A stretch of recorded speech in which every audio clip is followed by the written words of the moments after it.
today we start the show off with an article, a study called Surviving and Thriving: The Fundamental Social Motives Provide Purpose in Life. Now, this is a 17-page article with 5 different studies, so I'm going to try to go through it briefly, but it might take a few minutes. So this is out of the Department of Psychology in Arizona State University, and it was published in the Personality and Social Psychology Bulletin. So just a couple of quotes from the article saying that prior research has provided 2 key insights that underlie this current study. One is that evolution by natural selection has probably not shaped humans to experience well-being or meaning. Rather, feelings of subjective well-being ought to be systematically calibrated to one's fitness. So this study, the authors write that they take the theoretical building block that evolved motives should exert a causal influence on purpose in life. And they're saying that humans are unlikely to have a general all-purpose fitness calibration mechanism. So instead, they suggest that we're likely to have a number of separate systems that gauge success in particular domains that correspond to challenges and opportunities that our ancestors faced. Now, as I was reading this article, I was like, man, this is all sounding so familiar. I wonder if they've listened to you, Dr. Hawk. Right. So anyway, the authors continue saying that this might mean that we gauge success separately for satisfying non-social physiological needs, protecting ourselves from physical attacks, making and keeping friends, winning respect in our social circles, acquiring mates, keeping mates, and then successfully caring for our offspring and other relatives. So from this, for the article, they took the theoretical perspective that not all the motives might promote purpose in life in the same ways. So they essentially investigated which motives influence purpose in life when it's pursued. And if purpose in life ultimately tracks pursuit of fitness-relevant goals, then the pursuit of the fitness-relevant goals should increase purpose in life.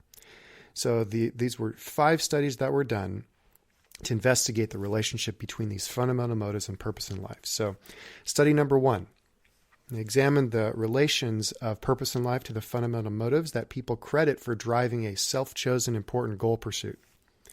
So instead of measuring the motives that people would pursue to find purpose in life, the study measured the motives that people are actually pursuing. And they found that the zero-order correlations revealed that disease avoidance, affiliation, and kin care related positively to purpose in life. And the observed correlation of disease avoidance motives and purpose in life were not predicted. And the predicted link with status did not emerge.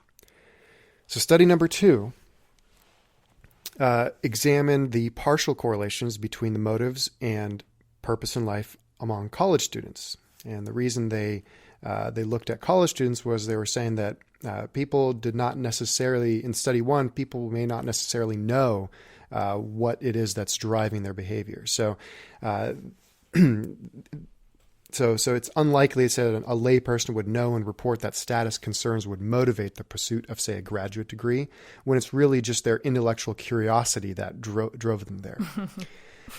So the hypothesis for study number 2 was that affiliation, status, and kin care motives would be positively correlated with purpose in life before and after controlling for personality. And the result? Zero-order correlations revealed that positive relationships of purpose in life with self-protection, affiliation, status, and kin care. And this pattern held after they controlled for personality. And among those in a committed romantic relationship, purpose in life was not related actually to mate acquisition, but positively related to mate retention, which is kind of what we would expect. So study 3, they sought to replicate the correlations of fundamental motives and purpose in life on a wider sample of adults. And their hypothesis was that the higher amounts of self-protection, affiliation, status, and kin care motives would predict a higher purpose in life. And the result was self-protection, affiliation, status, and kin care had zero-order correlations with purpose in life. And after they controlled for all the only affiliation, status, and kin care motives predicted the higher amounts of purpose in life. And so that suggests a reliable and unique relationship of purpose in life with affiliation, status, and kin care. but that individuals motivated to pursue affiliation, status, and kin care motives tend to have more purpose in life. So study number 4. They were testing causality in the 3 fundamental social domains. Now, I think they said there were 7 social domains, but funding prevented them from doing all 7, so they only could do 3 of them. So the hypothesis was they expected kin care to have the largest effect on purpose in life, status to have the smaller effect, and mate acquisition to have 0 effect. It turns out that the results showed that the correlations among fundamental motives and purpose in life echoed those in the previous study, that purpose in life correlated with kin care, R equals 0.282, and the status, which was R equals 0.189, but not with mate acquisition, which was a negative 0.059. And study number 5. They wanted to replicate study number 4 with pre-tested confounding variables that assessed the randomization of these variables. And there were several hypotheses, but essentially the results were that a planned comparison of the 3 combined motive conditions with the control condition turned up non-significant results in the expected direction. And hypothesis number 2 showed no significant differences between motive conditions. And number 3, the simple comparisons showed that the effects on purpose in life were non-existent in the status condition, nearly significant in the mating condition, and significant in the kin care condition. And the 4th hypothesis was that status motive was not significantly higher in the status condition than the combined other conditions. The contrast was 0.59, and mate acquisition was not higher in the mating condition than the combined other conditions. So the results were that they replicated a causal effect of writing about mating and kin care, but not status. And the post-test showed that the manipulations did not affect amount of fundamental motivation per se, suggesting that motive satisfaction feelings may have increased the purpose in life. Now, through this whole study, as I was reading the conclusion, the results discussion, the last paragraph really spoke to me, just based on everything that I've heard from you, Dr. Lisle, and you, Dr. Jen Hawk, which is the authors write that the current work might seem uncomfortably reductionistic to some because it claims that humans' lofty perceptions of purpose in life partially reflect their pursuit of mundane social goals. But is that really reducing anything?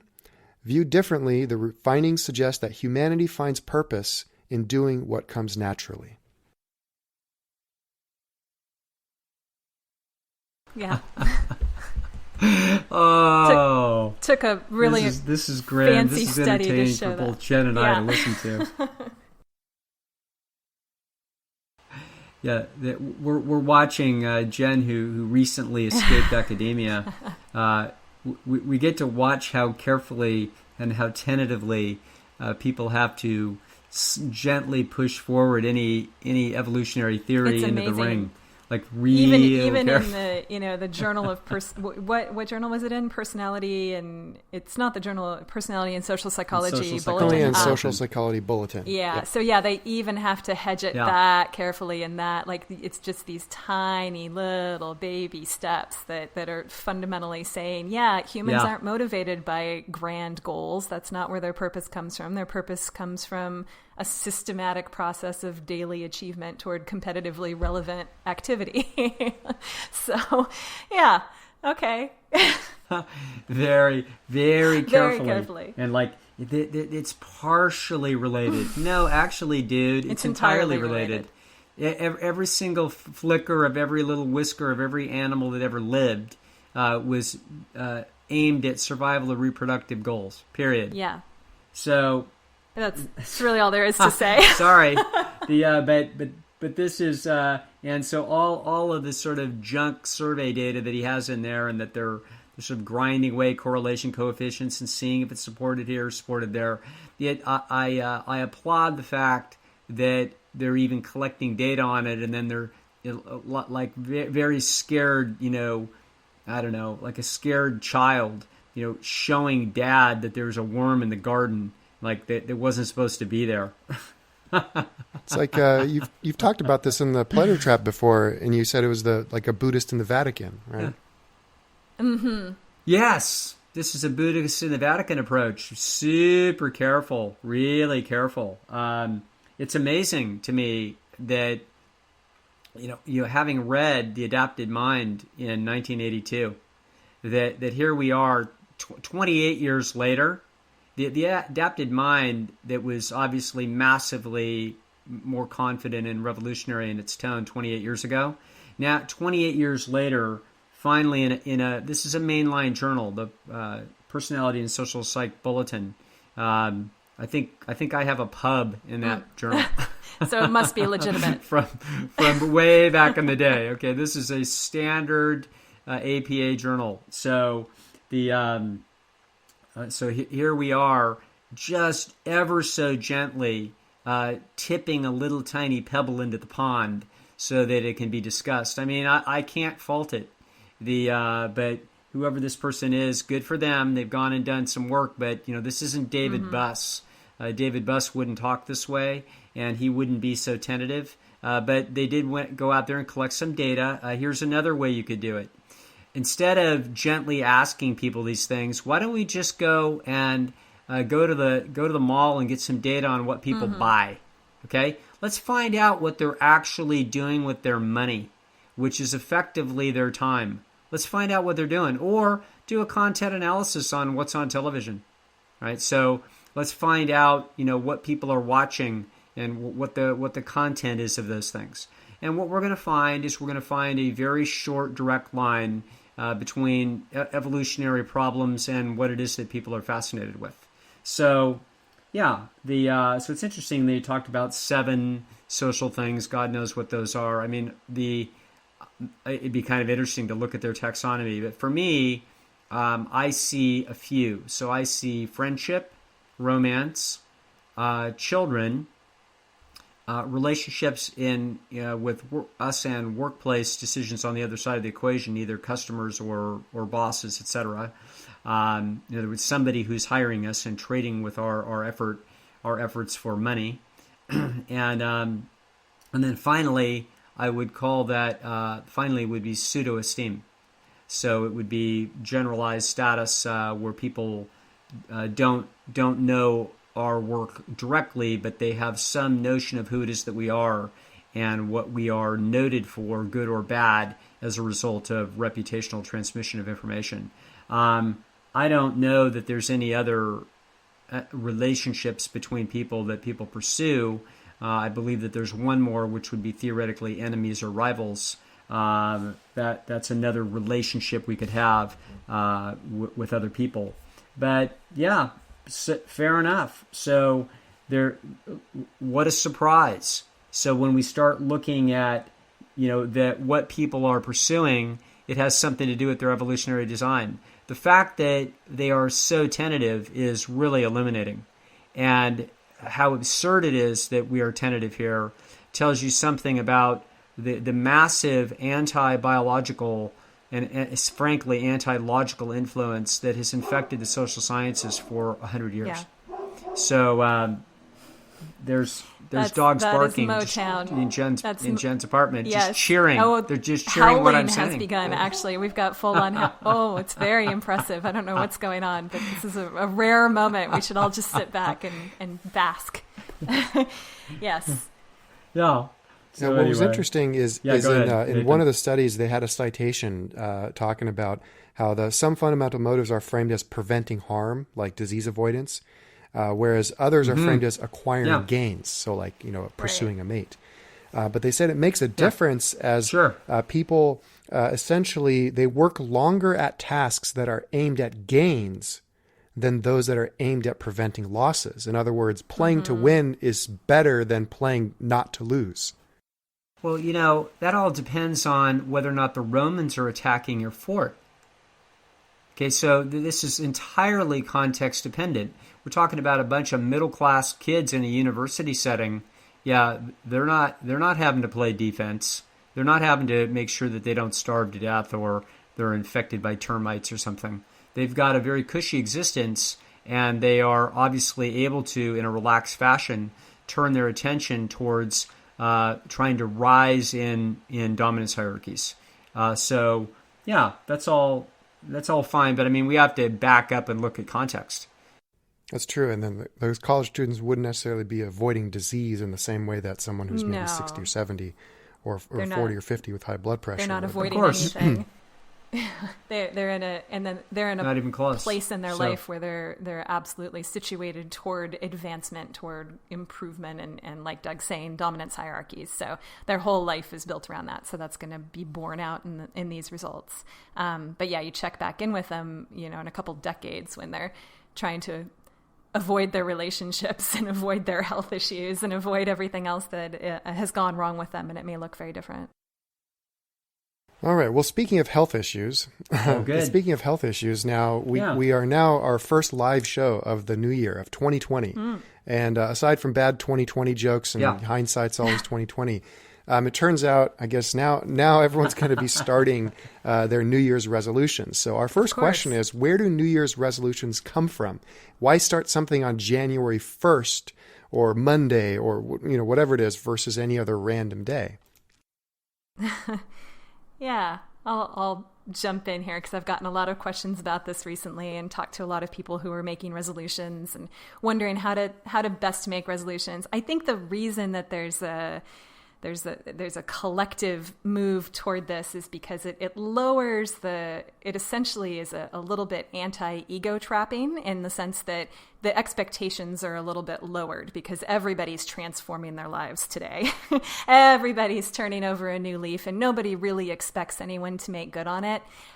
So that, in addition to the fact that this is just the kind of culturally agreed upon first day of the new year, fresh start, we're finally going to take some action on all of those competitive goals that have been following us around and that we've been acutely aware of for the last 365 days. This is it. This is when we do it. So I mean, there's nothing magical about January 1st. I don't think it has anything to do with the astrology of the Capricorn season or the phase of the moon or anything like that. I think this is just a cultural moment. And it's very much like this is the one time a year where you can go in and announce to the office that you just signed up for a gym membership and you're going to do things differently this year. And people don't hold those expectations against you the way that they're going to the rest of the year because it's just a New Year's resolution. So you can have a high expectation for yourself, but you kind of have this comfort of knowing that you're in a position where you could outperform people's expectations, and there's not much more motivating than that.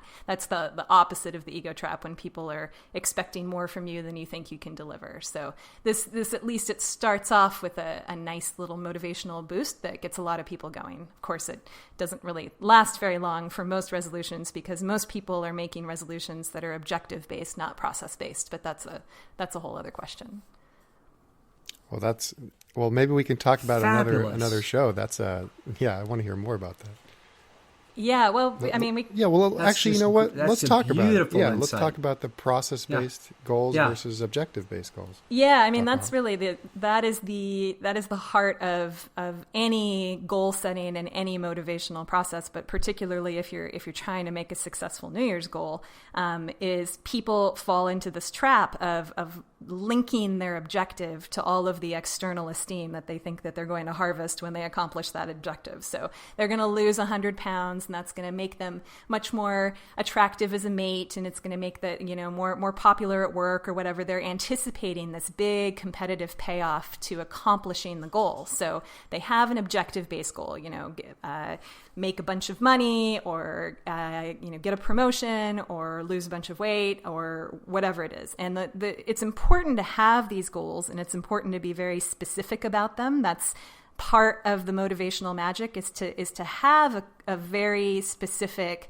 competitively relevant goal, because you're not going to feel the motivation to accomplish anything unless it carries some sort of significant payoff with it in terms of what it's going to do for your projected esteem situation in the future. So it's not that having objective-based goals are necessarily bad, but the problem is that most people stop there.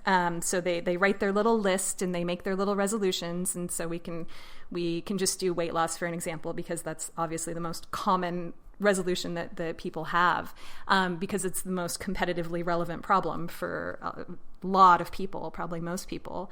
So they say, oh, I want to lose 50 pounds this year. And this is great. But then they get into, week 2 and they haven't gone to the gym for a couple days in a row, and they've gotten into some indulgent food, and they feel like, well, whatever, I guess I missed the boat this year and I didn't do it, because they didn't set up what the daily fundamentals were going to be on a regular basis to accomplish that goal. And the little fundamentals that are the process are what you really need to be attuning yourself to, because that's going to give you, it actually goes back to that article that we're talking about. That article is saying that the sense of purpose and joy in life is very linked to progress, not achievement per se. It's progress toward achieving something really important.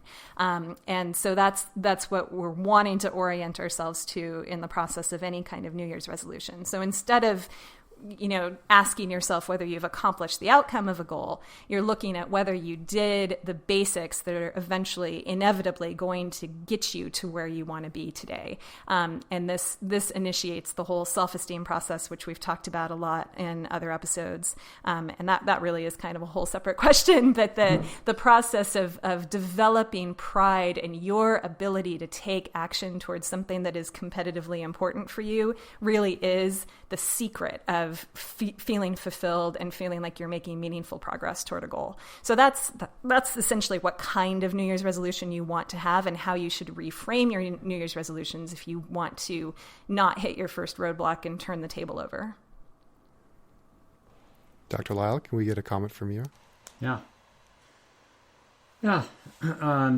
Exactly. I mean, this is exactly how I view it.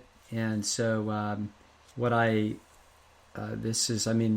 at the risk of being redundant, I'll just sort of put it in my own words, which is that what I want people to do is I want them to become fascinated with the mechanics of their self-esteem mechanism.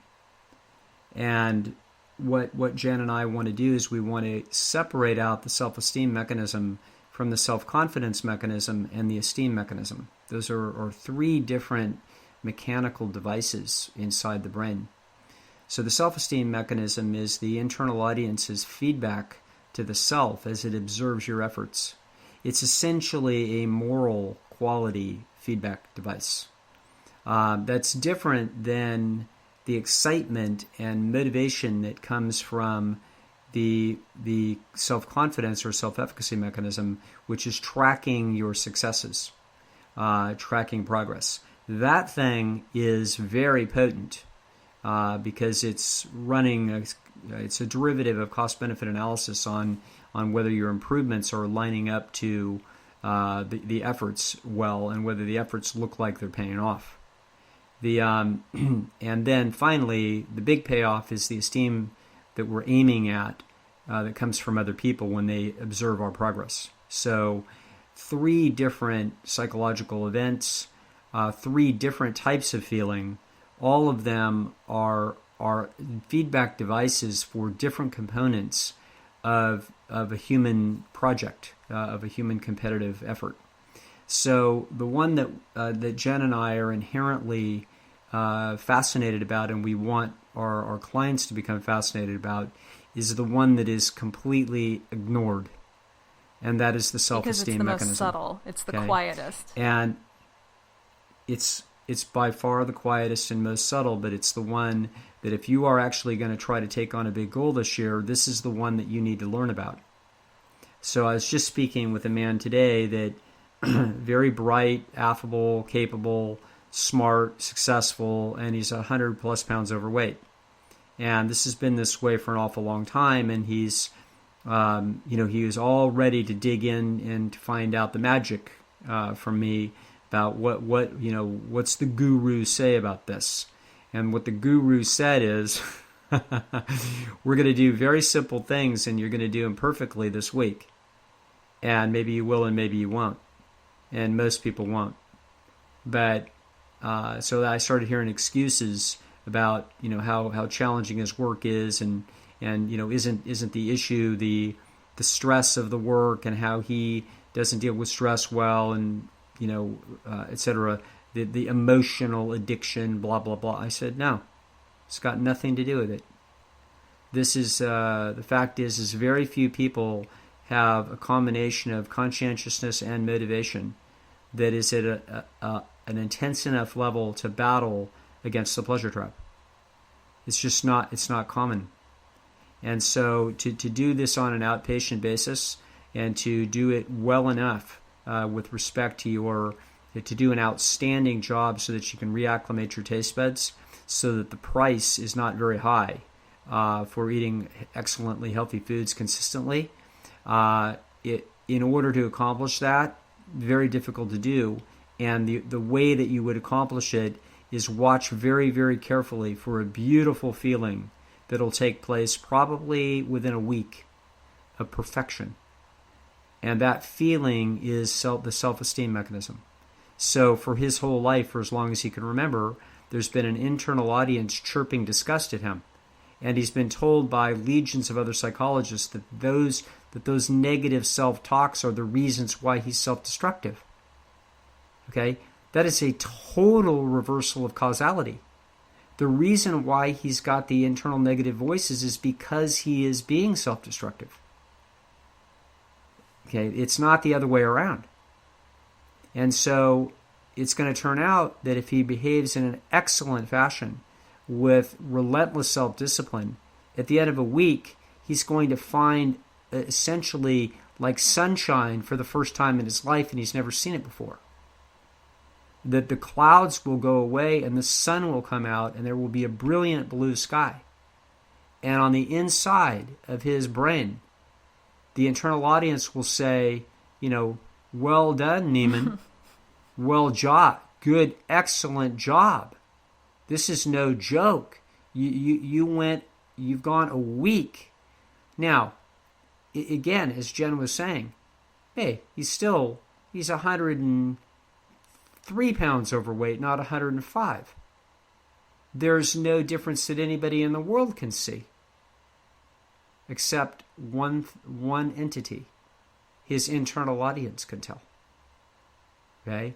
And finding the shutdown switch for the constant chronic internal negative feedback that the self-esteem mechanism will generate if you continue to do things that are subverting your competitive success or your health. If you can find the shutdown switch for that, and you can feel it and see exactly what took place to shut it down, what a tremendous sense of power over your own life experience to discover that switch. So that's what we try to sell. And if you can't do it on your own, you try, which I explained that I would not expect him to do this.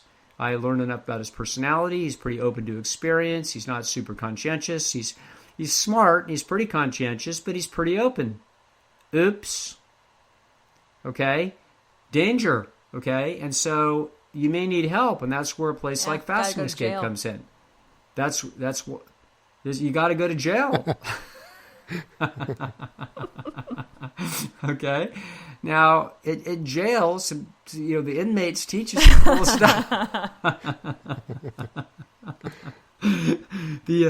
What happens is that you get to go through a process of essentially watching what happens to your nervous system and the reacclimation of the taste buds, not to mention some rapid changes in your health towards the positive.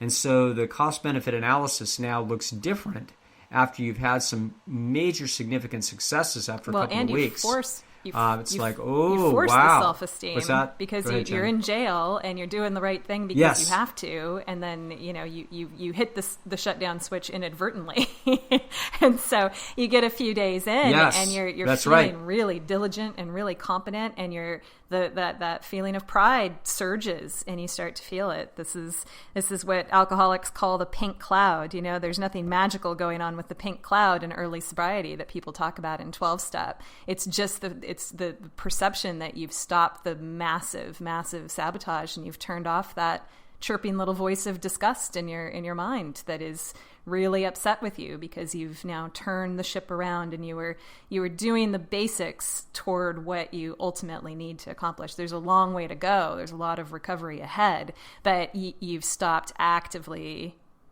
sabotaging yourself. And that results in an immense feeling of just pride. It's just feeling really good about what you're doing and where you're heading. Yeah. The beautiful thing is that in very short order, the pride mechanism can go on, through the self-esteem mechanism, can go on as loud as it can ever go on. Okay? In other words, it won't go on any louder. It's just going to, but it's a beautiful thing to shut down the internal criticism. Now, other things will enhance the process. So, for example, evidence that we're actually having success. Now, that will influence self-confidence, and that influences energies directed towards the problem. Also, feedback from the outside world that they can see your success. That's huge. Those are both way louder mechanisms. The self-esteem mechanism is a quiet, subtle internal governor, and yet it's like the atoms, okay? And the self-confidence mechanism is like molecules. And actual esteem from real-life people is like an apple. It's a big thing. It's like it's the big thing that we're seeking. But the apple's just made out of atoms.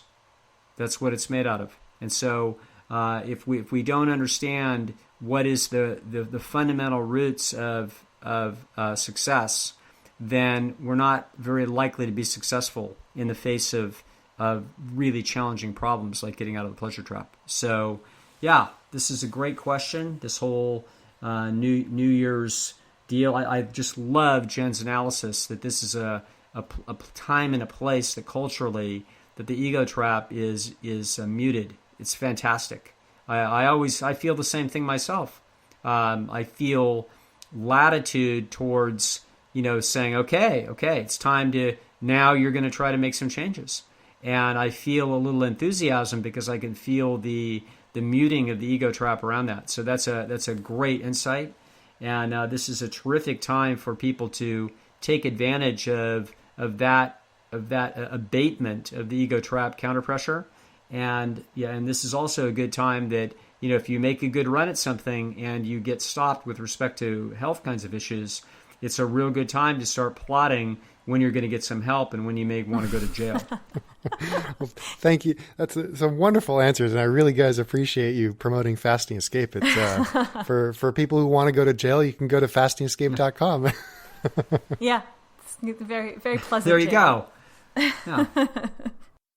Yeah, we'd say positive things about True North, they're but they're super full. They're full for months. So Fasting They'll be Escape's full nicer. until New Year's 2021. I like Fasting Escape better.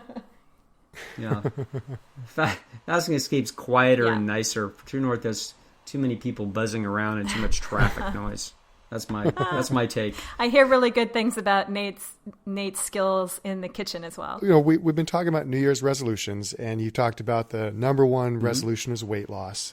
And Dr. Hawk, you answered it. The next question was, why is it the number one weight loss? Why is the number one resolution weight loss? And I think you answered it, which is it's the most competitive, or it's the most important competitive problem. Yeah. So the next question is most relevant. Go ahead. Mm-hmm.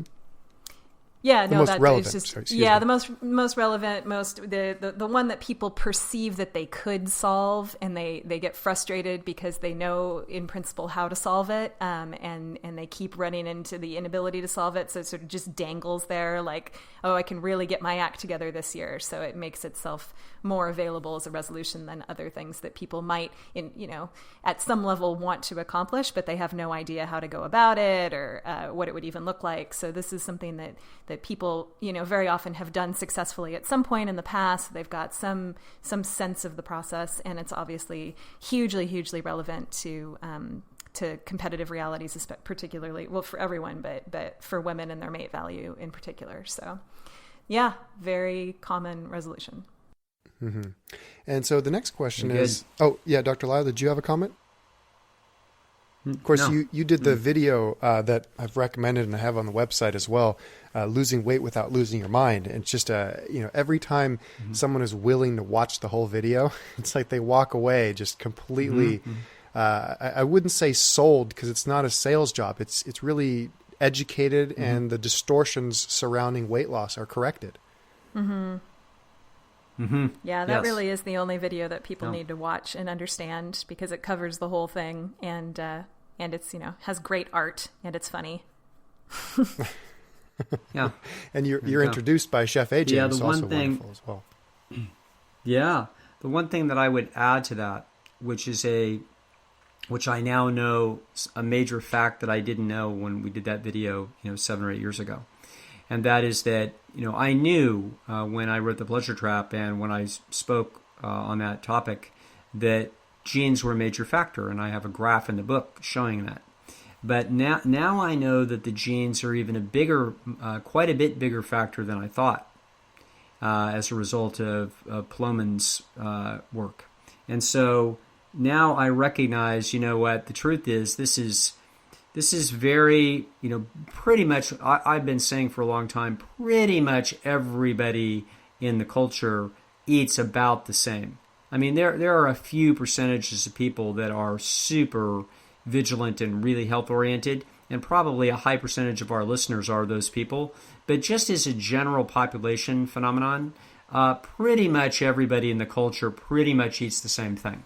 And the reason I say this with confidence is that I live in a city, Elk Grove, 160 or 70,000 people. There's not one salad bar in this place.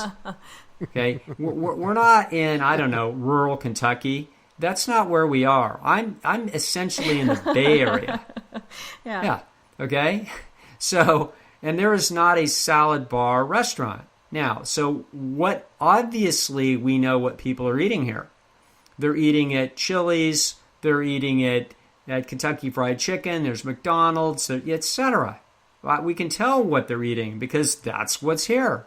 So we know what people are eating, which means that the vast majority of people are eating, essentially what we call a standard American diet. It isn't 60%, it's not 70%, it's 96%. And so as a result, when we see the variances in people's weight, we're simply looking at genetic differences because the environment is effectively a constant. So people that struggle with their weight, it's like, hey, listen, folks, the thin people are not more emotionally balanced than you. Well, they may be because they're not fighting that particular emotional problem, the fallout that comes from the weight problems. But they are not more conscientious than you and doing a better job. They are not more emotionally stable. They're not less neurotic. They aren't anything. There's no difference in the personalities. The only difference is some metabolic changes as a result of gene differences that lead one person to be 100 pounds overweight and the next person to be 0 pounds overweight. The reasons are genetic. Now, so everybody's eating the same crap. Some people show evidence on their bodies. Most people do in moderate amounts. Some people in huge amounts, and some people in none. Okay, so now we say, oh, wow, is that the issue? Yeah, that's the issue. Now, that being the case, it is not a sentence, because the way out is to get out of the pleasure trap. You're like, oh, okay. That's easy. Well, that yeah, okay, just do that. So, that's what it is. Oh, okay. So then they try it. And then, of course, they fail. And then they may try again, or maybe they don't. Or maybe they go 10 years goes by, and then they pick up the old McDougall program again and do it for like 3 or 4 days, and then they don't do it again. And they shrug their shoulders, and they feel defeated and overwhelmed and kind of self-disgusted, and et cetera, right? They have no idea what has just transpired. The truth is that the pleasure trap is vastly underestimated.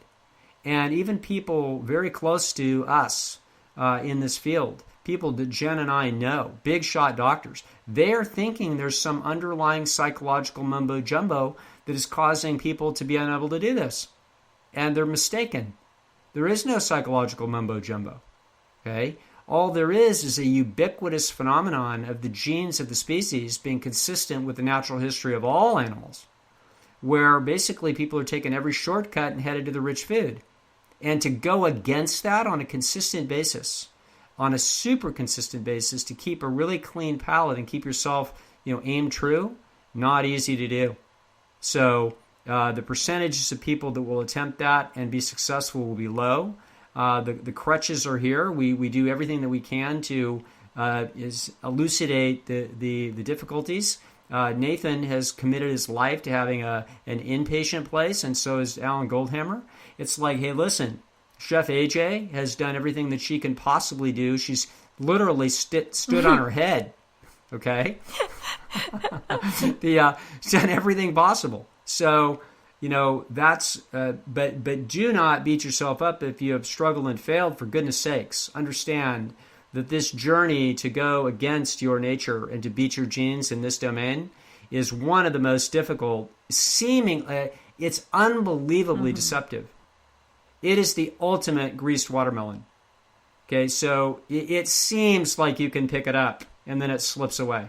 So the notion is this is the whole eat less, move more doctrine that's out there. People are like, oh, this is what Instagram tells people that they need to do. And so people have this falsely communicated sense that it's all willpower, and then the willpower fails, and so they retreat to the psychological mumbo jumbo because there's nowhere else to go. So even if they do understand that the pleasure trap is a thing, everybody thinks that they have the willpower, they have the fortitude, they have the motivation to defeat it, that these laws of evolution don't apply to them.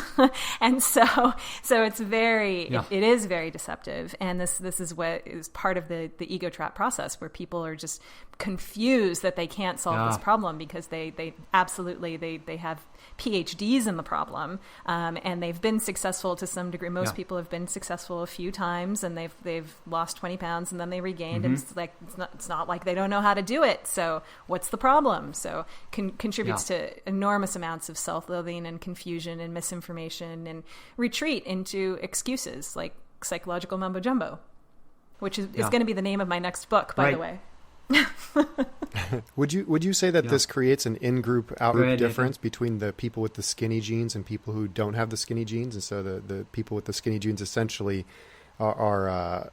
they're all saying the same thing, even though it's wrong, but everyone's listening to them just because they look like they want to look like. I don't know. I wouldn't want to generalize. I think the generalization I would make about skinny versus non-skinny in this domain is that the skinny people are very likely to think that people that are struggling are essentially self-indulgent and essentially that's the issue. Or if they're further misguided and deeply misunderstanding the situation, they're believing that the people that have weight problems have underlying psychological dynamics that need to be addressed. I mean, this actually goes on at True North Health Center. We got doctors there that think that, which is just unbelievably disgusting to me, by the way. Well, it's ubiquitous. I mean, this is so we're the weird ones here. Yes, it's a ubiquitous. People do not understand what is taking place here. Okay, what's taking place is that essentially, let me give an analogy. We're going to go and we're going to take 100 people out of I don't know, Tuscany, okay. And so we're going to take sort of middle Southern European genes. We're going to take 100 of those people, and we're going to put them in bikinis and boxer shorts or briefs, and we're going to take them down to Panama, and we're going to have them wander the beaches for 2 weeks with no shade. Okay? Now, what are we going to find? We're going to find some of them are burned to a crisp because they had some light skin. We're going to have some of them that are going to be moderately burned but have, somewhat of a tan. They had medium skin. And then we're going to have some of them that have beautiful golden bronze because they had more melanin in their skin. Okay? And we could say, if we're one of the golden bronze ones, we could say, what's wrong with your skin? Why are you so incompetent? Okay? Why do you have that sunburn? What's the matter with you? What are you psychological problems that you have? What do you, quote, can't take the heat? What happened to you in your childhood? Didn't get enough sun in your childhood. Yeah. Okay. See, this is exactly what this is. And so because it's just sufficiently mystifying, it's just a little bit biologically complex, and the evolutionary psychology that is involved in this problem, it goes totally unappreciated by essentially everybody. that we wind up with psychological mumbo jumbo that looks just exactly like the Tuscany skin problem. Okay? So everybody is subject to the pressure of the sun. Some people don't wind up with much of a problem, i.e. skinny people are eating crap with both hands. They're eating exactly the same crap. How do I know? Because there's no salad bar restaurant in Elk Grove. So I know if I go into Chili's, I'm going to see a bunch of skinny people there chomping down the same crap as the people in the booth right next to them, right? So the problem is ubiquitous. The outcomes are variants of genetics.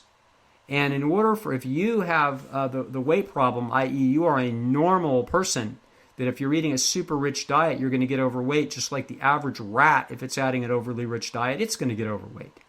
The average person who's eating the super rich diet of the modern fare is in trouble. And in order for them to not be in trouble, they're going to have to do something unbelievably radical. They're going to have to go against the genetic code, directly against it, 180 degrees the opposite direction. Okay, so is this going to be difficult? You better believe it. Okay, what are the solutions? The solutions are piecemeal and numerous. They have to do with tremendous commitment and control over your environmental circumstances. They have also specialized little things like taking breaks and going to rehab. They have a lot of stuff is involved here. Okay, so it's learning about the self-esteem mechanism and the relief from the self-loathing that comes with even short-term determined excellence.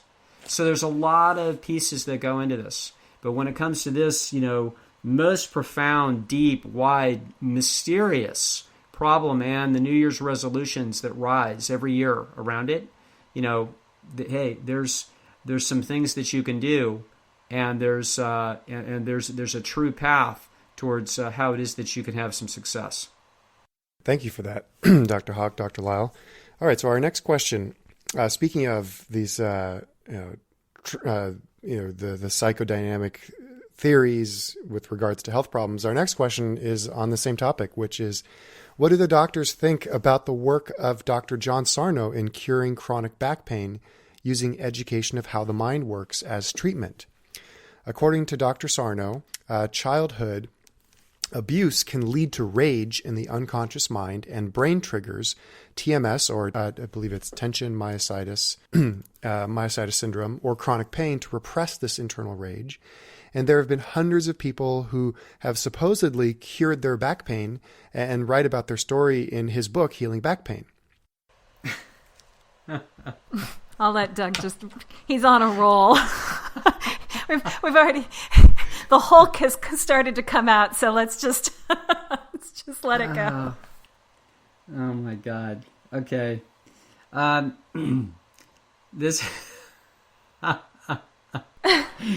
This is like totally absurd. All right. So this is 100% bogus. Now, Sarno, Dr. Sarno, I sure was a sweet old guy. Oh Apparently my gosh, he died I'm so recently. sorry about the dogs. What's that?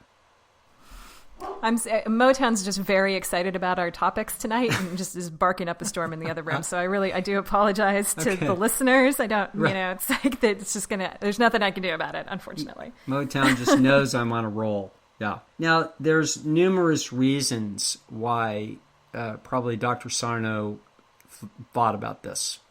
The one reason was that GI problems can absolutely be flared up as a result of stress.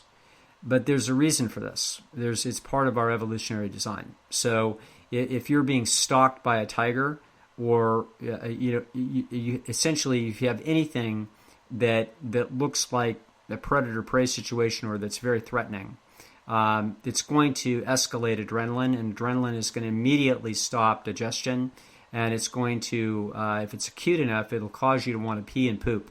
Okay, that's because you need to get lighter so that you can run, and this is what's called being scared shitless. All right, so this can also, when people have sensitive guts, if they've got ulcerative colitis or Crohn's disease or something like this, if they've got IBS. So when they get, if they get agitated, if they get adrenalized, then it can agitate their bowel process. So it's very clear that connection exists. So it's not too far away if you're sort of an open-minded doc or person. You start thinking, well, what about everything else? Okay, what about my throat cancer? Maybe I needed to say things and I repressed that, and that's why it is that I grew a tumor in my throat. Because I had this repressed rage that wanted to come out about, screeching about how I was mistreated by my big brother or my mother or my uncle or my dad or whomever, right? So I want to point out that any of these cockamamie theories have absolutely no consilience with biology. Why would evolution cause you to have a tumor in your throat, as a result of a battle for you not speaking up for yourself? Where is there any biological interest served by this? Where is there an evolutionary advantage to having back pain because you were abused in childhood and didn't speak up? It's like insane. Okay? This has zero consilience with evolution. It could not have been engineered inside human developmental biology. It couldn't have been. It's ridiculous. Okay? And so the whole concept is ridiculous, but it's not ridiculous if you're a Freudian and you've been influenced by Freudian thinking, which of course he was influenced by Freudian thinking. He undoubtedly had some friend who was a psychiatrist, and they're kicking things around, and he couldn't find the reason for the back pain. And so it turns out it must be psychogenic, which is a typical medical explanation when they can't figure out why things happen. It happens to be that I know, after having spent 25 years working in a fasting facility, that I happen to know that people get really well from their low back pain pretty quickly in water fasting, which is something that Nathan will tell you because he's seen it. Okay, so I don't see exactly what psychological thing happened when we lock people down and strap them to the bed in the fasting facility and they scream about how their mother abused them, that at the same time we're not feeding them, we're feeding them only water, and miraculously the back pain goes away. They're releasing the trauma, Doug. Don't you? You have to get on board with the whole paradigm here. Right. Is that if they shout enough and they talk to somebody and they release it and they work through it and they break open the trauma pod, then it's released and they're healed. And Right. then it's fine. This is the process. So This is Freudian crap, folks. This goes back to the late 1800s. It has enormous popular appeal. It is not true. It is not how we are designed. It makes no sense biologically. And it was, as I have said before, it's been one of the quiet little percolating frustrations of my existence, knowing full well that this is BS all the way down to the ground, that there's no truth in it. The quotes, science that supports Sarno is a joke. There is no science that supports this. And so that's like saying, they went and they interviewed 100 of his people and 75% of them said they were better. Oh, really? The people that went to him, believed in him, paid him, and then we asked them 10 years later? Yeah, that's like asking people, were you really abducted by the aliens when you said that you were abducted? Yes, I in fact was. They were little green men with little red antennae. It's just what I said 10 years ago. Okay? So, of course, and then many... there is zero scientific support for this. There's no support for anything even remotely like it anywhere. All of such theories are bogus, and the only thing that I'm happy about is that Dr. Jen Hawk figured out why it's so popular, and so that will become evident in the parts of our work that she's going to be the expert in, that she's going to be writing in the book that we're co-authoring on, that'll be out next year, is she's going to explain to the world why this is such a massive, widespread delusion. And so this is not to pick on Dr. Sarno specifically, well-meaning, misguided, miseducated, uneducated individual perpetrating a typical, an utterly typical representativeness heuristic-based psychodynamic bunch of garbage. Okay? Oh well, he get in line. Okay, but at least now I understand why this is so tenacious at a much deeper and more profound level. Thank goodness. And my New Year's resolution is to make sure I tell Dr. Houck, thank you, at least 50 more times for helping me see this clearly. And we're going to show the world how it works.